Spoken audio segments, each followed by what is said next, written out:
Following our MICA report about sepsis and septic shock, I will in this video show you how to encode sepsis and septic shock as a secondary diagnosis in Epimed Monitor.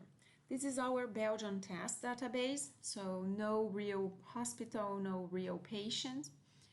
To get to get access to the diagnosis list, we need to get inside the patient file or the patient form. Once there on the left, we click diagnosis and we will open the list of all our main and secondary diagnoses already attributed to that patient during the hospitalization.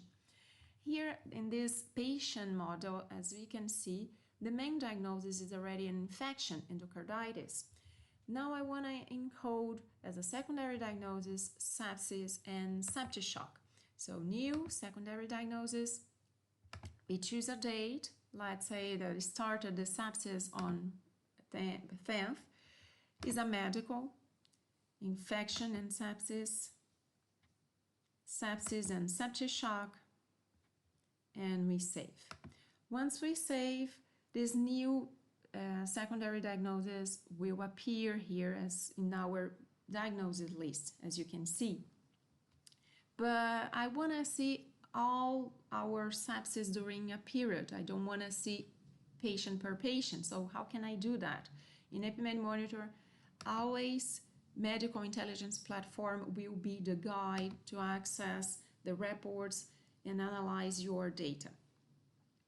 Once here, we change the privilege for adult ICU, and in the dashboard, adult ICU main indicators, this will generate all the analysis of all our data from the last 12 months.